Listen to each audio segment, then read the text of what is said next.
Hello friends, welcome to another session of video tutorial on Selenium Java.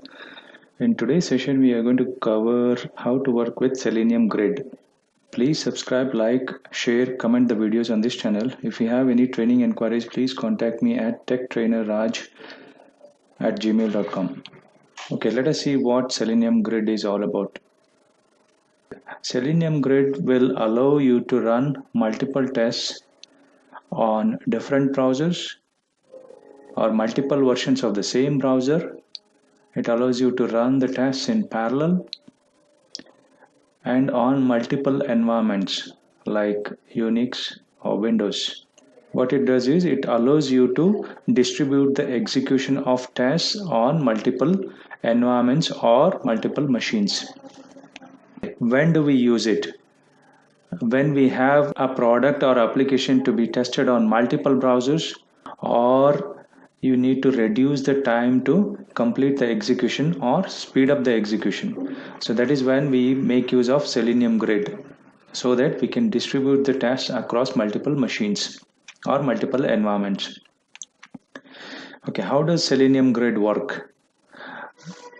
The Selenium Grid consists of two main things. One is hub and the node. Okay, the hub is like a controller which controls where the test will be executed among the nodes which are connected to that particular hub. There will be a single hub with multiple nodes connected to that single hub. Okay, what this hub will do is hub will receive the test to be executed along with the browser and platform, and it searches through all the nodes which are available or connected to that particular hub and decides which node that particular test case will be executed on, and it will pass that particular request to that machine where it needs to be executed. So this is how the Selenium Grid works. Okay, so this is a simple pictorial representation of how this Selenium Grid works.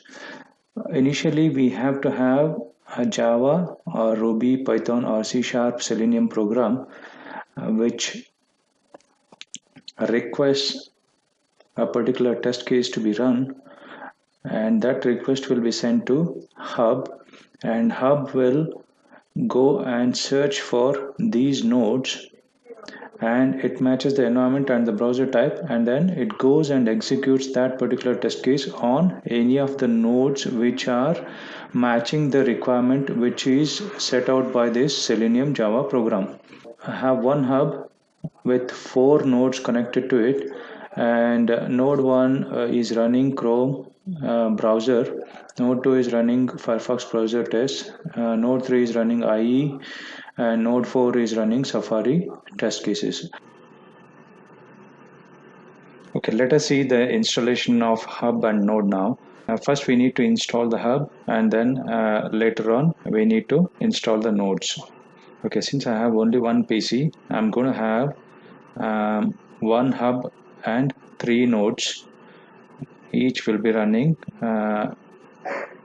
Chrome, Firefox and IE browser tests. First thing is we need to go to seleniumhq.org.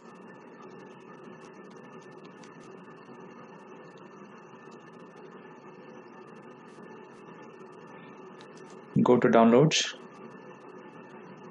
and you need to download this Selenium standalone server. Okay, the latest version, I'm going to download this.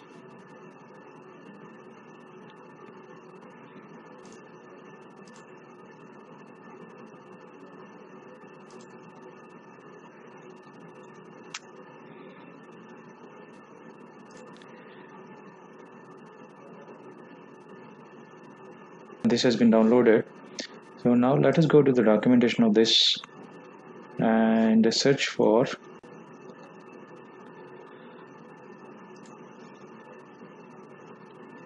okay, so if you go to the Selenium documentation, it says to run there are certain commands which we need to use. So to start a hub, so this is the command which we need to use.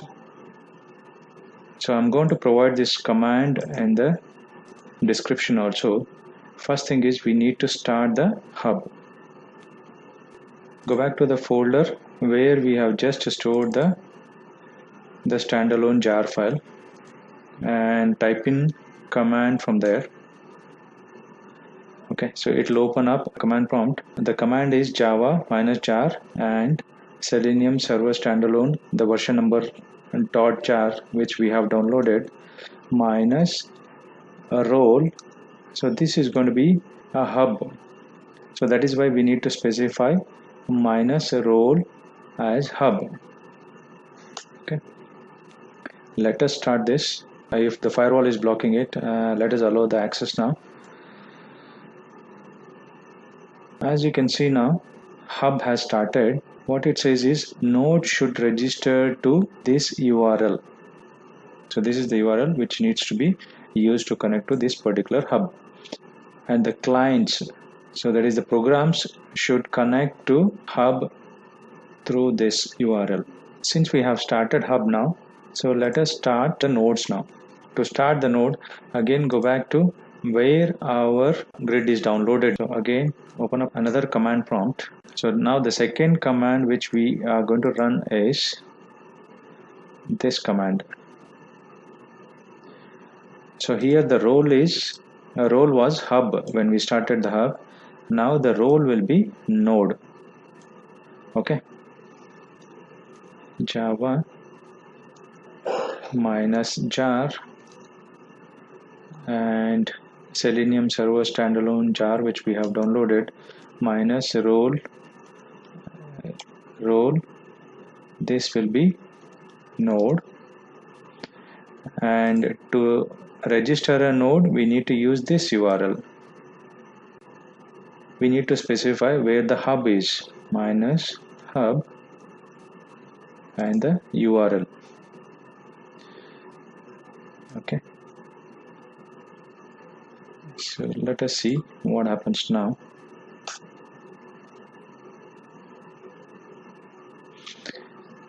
Okay, as soon as I started this node, you can see there is an entry here which says default grid registry.add registered a node with this IP address and this port. So that means this particular node is now registered with this hub. Here also you can see that the Selenium server is up and running on this port, and the node is registered to the hub and ready to use. Since I am using only one machine to run hub as well as the node, if you want to connect to a particular hub which is running on a different machine, this IP address will change. The IP address of this machine will be different, and the IP address where you are going to connect to a particular hub will also be different. Currently I have only one node, but I have not specified which browser to run it with. So far it is a simple hub and node connectivity.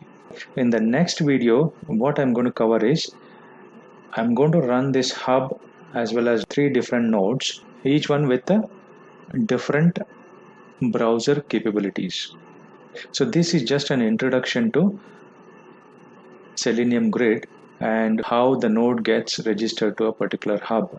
So that is the end of today's session. In the next session, we are going to cover how to add the capabilities to these nodes and how to run the test by using a remote WebDriver.